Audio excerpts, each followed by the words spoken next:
Hello everyone, स्वागत है सभी लोगों का मेरी वेल्डिंग ट्रेड एमसीक्यू क्लास में। मैं राजकुमार और आप देख रहे हैं ऑनलाइन क्लासेस बाय प्रिया। आज के इस वीडियो में हम लोग मल्टीपल चॉइस क्वेश्चंस कवर करेंगे। ऑलरेडी 40 क्वेश्चन तक हमने प्रीवियस क्लासेस में कवर कर लिया है। उसके आगे आज हम लोग 41 से स्टार्ट करेंगे और कुछ एमसीक्यूज़ को आज डिस्कस करेंगे जो कि प्रीवियस क्लासेस पर बेस्ड हैं। कल हमने क्लास की थी welding, manual metal arc welding के टूल्स एंड इक्विपमेंट और उसके बारे में एडवांटेज और डिसएडवांटेज, जिसको आप सभी लोगों ने बहुत अच्छे से देखा और बहुत कुछ सीखा होगा। उन्हीं पर बेस्ड कुछ क्वेश्चन आज मैं एमसीक्यू कवर करूंगा। तो आप सभी लोग इस वीडियो को पूरा देखें और अपने एमसीक्यूज़ को बेहतर करें। आपको अगर कोई डाउट है तो आप कमेंट बॉक्स में हमसे पूछ सकते हैं या फिर हमारे टेलीग्राम ग्रुप को ज्वाइन कर सकते हैं। तो चलिए शुरू करते हैं आज का हमारा एमसीक्यू सेशन। तो हमारा पहला क्वेश्चन है, MMAW का पूरा नाम क्या है? आपके ऑप्शन है major metal arc welding, molten metal arc welding, manual metal arc welding, उपरोक्त में से कोई नहीं। तो इसका सही जवाब है manual metal arc welding. MMAW का पूरा नाम होता है मैनुअल मेटल आर्क वेल्डिंग, जो कि आर्क वेल्डिंग का एक प्रकार है। इसका दूसरा नाम SMAW यानी सील्डेड मेटल आर्क वेल्डिंग भी है। इसको सील्डेड मेटल आर्क वेल्डिंग इसलिए कहते हैं क्योंकि इसके इलेक्ट्रोड में जो फ्लक्स होता है वो हमारे वेल्ड मेटल को शील्ड करता है बाहरी वातावरण में उपस्थित ऑक्सीजन और नाइट्रोजन से बचने के लिए। चलिए हमारा नेक्स्ट क्वेश्चन है, निम्न में से किसमें फ्यूजन प्रक्रिया नहीं होती है? प्रीवियस क्लास में हमने ये पढ़ा था प्रेशर वेल्डिंग और फ्यूजन वेल्डिंग।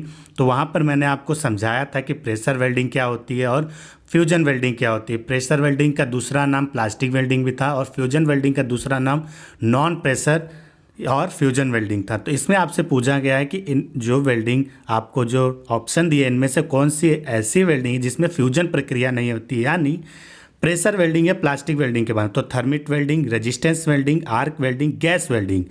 तो इसका सही जवाब है रेजिस्टेंस वेल्डिंग। ठीक है, रेजिस्टेंस वेल्डिंग में जो हम लोग शीट्स होती हैं, जो हमें प्लेट्स होती है, उनको हम प्लास्टिक स्टेज तक गर्म करते हैं और फिर उसे प्रेशर के माध्यम से कुछ समय तक होल्ड करके उसे जोड़ते हैं। तो इसमें हमें फ्यूज करने की ज़रूरत नहीं होती। But thermit welding, arc welding और गैस वेल्डिंग में हम मेटल को मेल्टिंग स्टेज तक गर्म करते हैं और उसके बाद आपस में फ्यूज कर देते हैं। नेक्स्ट क्वेश्चन, वेल्डिंग केबल की लंबाई अधिक होने पर प्रतिरोध होगा? कम, अधिक, एक समान, उपरोक्त में से कोई नहीं। ये क्वेश्चन बेसिक इलेक्ट्रिसिटी से संबंधित है, जो मैंने ऑलरेडी प्रीवियस में आपको पढ़ाया है कि अगर वेल्डिंग केबल की लंबाई अधिक है तो प्रतिरोध क्या होगा। तो आपके ऑप्शन दिए हैं कम, अधिक, एक समान, उपरोक्त में से कोई नहीं। आप सभी लोग कमेंट करके इसका जवाब दीजिए। तो इस क्वेश्चन का सही उत्तर है कम। जो हमारी लंबाई होती है वेल्डिंग केबल की वो प्रतिरोध के व्युत्क्रमानुपाती होती है, यानी प्रतिरोध बढ़ेगा यानी लंबाई बढ़ेगी तो प्रतिरोध कम हो जाएगा। चलिए नेक्स्ट, निम्न में से आर्क वेल्डिंग का प्रकार नहीं है? TIG welding, MMAW welding, atomic hydrogen welding, laser welding. तो आप सभी लोग जल्दी से कमेंट कीजिए। ये मैंने आपको ऑलरेडी बता रखा है कि आर्क जो आपकी इलेक्ट्रिक आर्क वेल्डिंग, ठीक है, उसके बाद मैंने आपको बताया था रेजिस्टेंस वेल्डिंग और आपको स्पेशल वेल्डिंग के बारे में बताया था। तो इसमें से ऐसे कौन सी है जो आर्क वेल्डिंग नहीं है? तो इसका सही जवाब है लेज़र वेल्डिंग। लेज़र वेल्डिंग जो हमारा स्पेशल प्रोसेस में आता है, स्पेशल वेल्डिंग में आता है और एडवांस वेल्डिंग प्रोसेस है, काफ़ी उपयोगी प्रोसेस है। तो जब हम लोग लेज़र वेल्डिंग के बारे में पढ़ेंगे तो इसके बारे में हम डीप डिस्कशन करेंगे। चलिए नेक्स्ट, परिरक्षित धातु आर्क वेल्डिंग को क्या कहते हैं? देखिए हिंदी में कितना डिफिकल्ट हो जाता है। परिरक्षित धातु arc welding, TIG, MiG, SMAW, MMAW। आप सभी लोग कमेंट करें इसका क्या जवाब हो सकता है। तो इसका सही जवाब है SMAW, shielded metal arc welding. Shielded को हिंदी में परिरक्षित भी कहते हैं। तो इसमें पूछा गया परिरक्षित धातु आर्क वेल्डिंग को क्या कहते हैं, तो सील्डेड मेटल आर्क वेल्डिंग कहते हैं। कई बार ये क्वेश्चन पूछा गया है। चलिए हमारा नेक्स्ट क्वेश्चन है, स्पॉट वेल्डिंग में नगेट का आकार निम्न में से नियंत्रित होता है? समय पर, दाब पर, करंट, इलेक्ट्रोड का संपर्क क्षेत्र। जो हमारा नगेट बनता है स्पॉट वेल्डिंग में वह किस पर निर्भर करता है? आपके ऑप्शन दिए हैं समय, दाब, करंट, इलेक्ट्रोड का संपर्क क्षेत्र। तो इसका सही जवाब है समय। जितने समय तक हमारा इलेक्ट्रोड हमारे शीट्स के संपर्क में रहेगा उतना ही ज़्यादा नगेट का आकार होगा और उसी समय पर डिपेंड करेगा कि नगेट का आकार कम होगा या ज़्यादा होगा। चलिए next, non pressure fusion welding में ताप का स्रोत होता है गैस फ्लेम, विद्युत, 1 व 2 दोनों, इनमें से कोई नहीं। नॉन प्रेशर फ्यूजन वेल्डिंग में ताप का स्रोत क्या होता है? आपके ऑप्शन है गैस, विद्युत, 1 और व दोनों, इनमें से कोई नहीं। तो यह इसका सही जवाब है 1 और 2 दोनों। तो गैस फ्लेम कैसे होती है? गैस वेल्डिंग में गैस फ्लेम और इलेक्ट्रिक वेल्डिंग में आर्क वेल्डिंग। ठीक है, तो इस हिसाब से ये दोनों चीज़ हमें नॉन प्रेशर फ्यूजिंग वेल्डिंग में हमारे ताप के स्रोत होते हैं। चलिए नेक्स्ट क्वेश्चन है, स्पॉट वेल्डिंग में वेल्ड क्षेत्र का अधिकतम तापक्रम होता है 750 से 900 डिग्री सेंटीग्रेड, 1500 से 1700 डिग्री सेंटीग्रेड, 900 से 1200 डिग्री सेंटीग्रेड, 1800 से 2100 डिग्री सेंटीग्रेड। आपको टेम्परेचर अधिकतम तापमान बताना है स्पॉट वेल्डिंग में वेल्ड क्षेत्र का। तो इसका सही जवाब है ऑप्शन नंबर 2, 1500 से 1700 डिग्री सेंटीग्रेड। चलिए नेक्स्ट क्वेश्चन, टिक वेल्डिंग में कौन सा इलेक्ट्रोड प्रयोग किया जाता है? कार्बन, मेटल, टंगस्टन, उपरोक्त सभी। तो इसका सही जवाब है टंगस्टन। टिक वेल्डिंग में टंगस्टन का इलेक्ट्रोड यूज़ किया जाता है, इसीलिए इसका एक नाम टंगस्टन इनर्ट गैस वेल्डिंग है। ठीक है, अब देखिए जो हमारा टंगस्टन होता है वो नॉन कंज्यूमेबल इलेक्ट्रोड होता है, यानी खपत नहीं होती है, या फिर यह सीधे तौर पर हमारे जॉइंट में मेटल को नहीं भरता है। जिस तरह गैस वेल्डिंग में हमें एक तरफ गैस फ्लेम से ताप मिलता है और दूसरी तरफ से हम फिलर वायर की मदद से उसमें मेटल डिपॉजिट करते हैं, सेम टिक वेल्डिंग में हम लोग ताप स्रोत के लिए हम लोग जो हीट के लिए हम इलेक्ट्रोड यूज़ करते हैं, जो कि उस इलेक्ट्रोड के जलने पर क्या होता है, हीट जनरेट होती है और उसमें जब हम फिलर वायर डालते हैं तो उससे जॉइंट बनता है। तो नॉन कंज्यूमेबल इलेक्ट्रोड यूज़ होता है टंगस्टन इनर्ट गैस वेल्डिंग में। चलिए नेक्स्ट, निम्न में से कौन सा रासायनिक वेल्डिंग है? MIG, TIG, shielded metal arc welding, thermit welding. कौन सा ऐसी वेल्डिंग है जो रासायनिक वेल्डिंग है, यानी केमिकल रिएक्शन के माध्यम से वहाँ पर हीट जनरेट होती है? तो इसमें से ऐसी कौन सी है? जल्दी से कमेंट करके सभी लोग बताइए। तो इसका सही जवाब है थर्मिट वेल्डिंग। अब थर्मिट वेल्डिंग में हम लोग आयरन ऑक्साइड और एल्युमिनियम का रिएक्शन से, यानी केमिकल रिएक्शन से हीट जनरेट करते हैं और उससे हम लोग वेल्डिंग करते हैं। तो थर्मिट वेल्डिंग को रासायनिक वेल्डिंग में रखा गया है। आई होप आपको ये सारे MCQ समझ में आ रहे होंगे, और अगर अच्छा लगे तो प्लीज़ लाइक, शेयर और सब्सक्राइब करते रहें। चलिए नेक्स्ट, गैस वेल्डिंग में कौन सी गैस जलने में सहायता करती है? Acetylene, oxygen, carbon, propane. तो इसका सही जवाब है ऑक्सीजन। जब हमने गैस वेल्डिंग के बारे में पढ़ा था तो वहाँ पे हमने एक टर्म पढ़ा था ऑक्सी फ्यूल गैस वेल्डिंग। तो जो ऑक्सी है वो हर जगह पे यूज़ होती है, क्योंकि ऑक्सीजन गैस किसी भी चीज़ को जलाने के लिए बहुत ही ज़रूरी है और उसका होना ज़रूरी है, तभी वो जलेगी। ठीक है, तो ऑक्सी फ्यूल गैस, तो फ्यूल वहाँ पे जैसे जैसे बदलता है तो उस प्रोसेस का नाम भी बदलता है।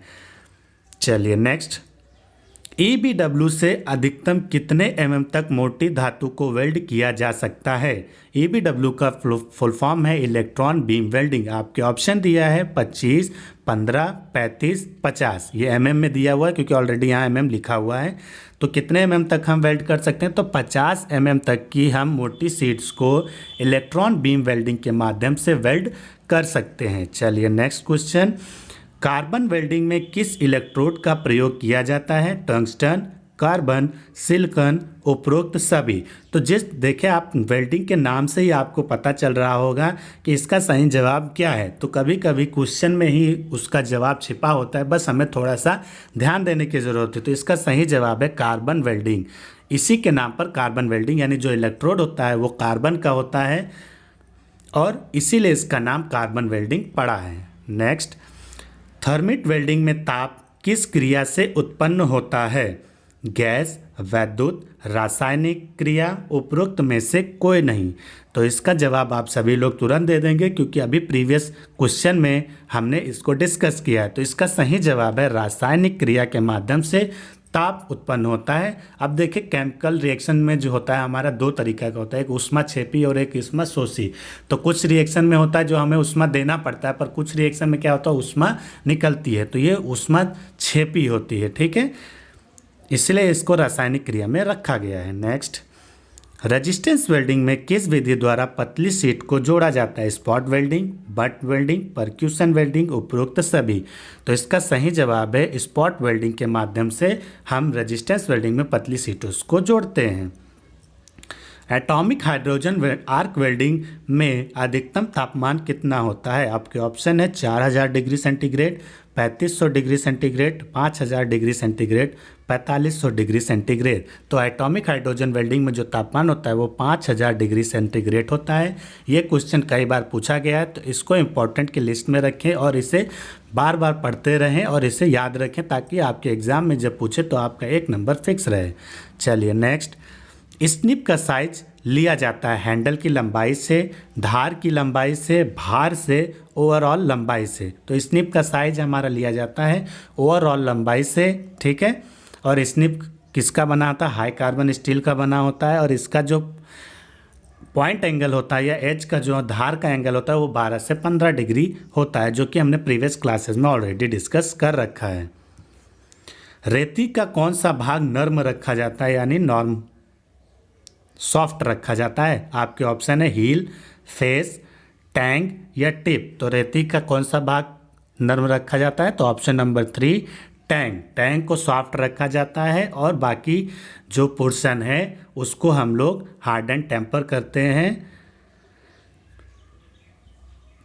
ठीक है, तो चलिए नेक्स्ट क्वेश्चन, हेक्सा फ्रेम किस धातु का बना होता है? High carbon steel, mild steel, cast iron, उपरोक्त सभी। तो इसका सही जवाब है mild steel. Hacksaw frame mild steel का बना होता है। हेक्सा फ्रेम दो तरीके का होता है, एक एडजस्टेबल और एक फिक्स्ड रहता है। यानी एडजस्टेबल में हम लोग ब्लेड डिफरेंट साइज के ब्लेड्स को यूज़ कर सकते हैं, पर फिक्स्ड में हमारी एक फिक्स साइज की ब्लेड ही यूज़ होती है। नेक्स्ट क्वेश्चन है हमारा, वेल्ड गेज किस धातु की बनी होती है? Chromium steel, high carbon steel, पीतल, एल्युमिनियम। तो इसका सही जवाब है क्रोमियम स्टील। वेल्ड गेज का जो हम यूज़ करते हैं, तो हमारे जो जब हम वेल्डिंग करते हैं फिलेट वेल्ड या बट जॉइंट, उसमें हम लोग जो हमारे टर्म होते हैं लेग लेंथ, थ्रोट थिकनेस और जो हमारा पेनिट्रेशन और रीइंफोर्समेंट को चेक करने के लिए, यानी रीइंफोर्समेंट, लेग लेंथ और थ्रोट थिकनेस को चेक करने के लिए हम लोग वेल्ड गेज का इस्तेमाल करते हैं, जिसका मटेरियल होता है क्रोमियम स्टील का बना हुआ होता है। चलिए नेक्स्ट, रेती की लंबाई ली जाती है टैंक से टिप तक, शोल्डर से टिप तक, हील से टिप तक, उपरोक्त में से कोई नहीं। तो इसका सही जवाब है शोल्डर से टिप तक। ठीक है, तो शोल्डर आप लोग जानते ही होंगे, जो टिप में शोल्डर होता है, टैंक जहाँ पे ख़त्म होता है वहाँ से शोल्डर स्टार्ट होता है। शोल्डर से लेके जो हमारा टिप होता है वहाँ तक की जो डिस्टेंस होती है, जो लंबाई होती है, उसी से रेती की लंबाई को दिया जाता है, बताया जाता है। चलिए नेक्स्ट, स्टील रूल निम्न में से किस साइज की नहीं होती है? 150 mm, 300 mm, 250 mm, 600 mm। तो इसका सही जवाब है 250 mm की नहीं होती, बाकी 150 में भी आती है, 300 mm की भी आती है और 600 mm की भी आती है। स्टील रूल का मटेरियल क्या होता है? स्टेनलेस स्टील या स्प्रिंग स्टील होता है, और इसका लीस्ट काउंट क्या होता है? 0.5 mm। चलिए नेक्स्ट, डिवाइडर का प्रयोग करते हैं वृत्त या चाप लगाने के लिए, समांतर रेखाएं खींचने के लिए, केंद्र बिंदु गहरा करने के लिए, उपरोक्त में से कोई नहीं। तो इसका सही जवाब है वृत्त या चाप लगाने के लिए हम डिवाइडर का प्रयोग करते हैं। यह एक मार्किंग टूल है। चलिए नेक्स्ट, सोल्डरिंग करने से पहले क्या किया जाता है? टैकिंग, टिनिंग, फ्लोटिंग, फ्लक्स लगाया जाता है। तो इसका सही जवाब है फ्लोटिंग। सोल्डरिंग करने से पहले हम लोग फ्लोटिंग करते हैं। नेक्स्ट, शॉर्ट सोल्डरिंग की जाती है 800 degree centigrade, 500 degree centigrade, 450 degree से कम तापमान पर, 450 डिग्री से अधिक तापमान पर। तो इसका सही जवाब है 450 डिग्री से सेल्सियस से कम तापमान पर हम सॉफ्ट सोल्डरिंग करते हैं। तो आज के इस सेशन में इतने ही क्वेश्चन हम डिस्कस करेंगे। हम लोग मंडे को फिर से शुरू करेंगे, यानी मंडे टू फ्राइडे क्लास होगी शाम को 6 बजे। प्रीमियर के माध्यम से। तो आप सभी लोग शाम को 6 बजे मंडे टू फ्राइडे मेरी इस क्लास को ज्वाइन कर सकते हैं और आप कमेंट सेक्शन में आप कोई भी डाउट होने से क्लियर कर सकते हैं। उसके अलावा आप हमारे टेलीग्राम ग्रुप को ज्वाइन कर सकते हैं जिसका लिंक डिस्क्रिप्शन में दिया है, और प्रीवियस क्लासेस को जिन्होंने नहीं देखा है उनका भी लिंक डिस्क्रिप्शन में दिया। आप प्रीवियस क्लासेस को भी ज़रूर देखें ताकि आपका टॉपिक भी क्लियर हो जाए और एमसीक्यू भी क्लियर हो जाए। इस बार हम टॉपिक और एमसीक्यू दोनों एनएमडीसी एग्ज़ाम की डेट से पहले पूरा क्लियर करेंगे, और जब हमारा एनएमडीसी का एग्ज़ाम आने वाला होगा उससे पहले हम कई सारे मॉक टेस्ट करेंगे जो एनएमडीसी के पैटर्न के तरह होंगे, यानी जैसा एग्ज़ाम उसमें पूछा जाएगा पेपर वैसा ही सेम हम यहाँ पर कवर करेंगे। तो आज के वीडियो में इतना ही। अगर आपको ये वीडियो पसंद आया हो तो प्लीज़ लाइक, शेयर और सब्सक्राइब करें अगर आप चैनल पर नए आए हो, ताकि आपको लेटेस्ट क्लास की नोटिफिकेशन मिल पाए और आप अपने एमसीक्यूज़ और अपनी वेल्डिंग थ्योरी को बेहतर कर पाए। मिलेंगे नेक्स्ट वीडियो में, तब तक के लिए टेक केयर, बाय बाय।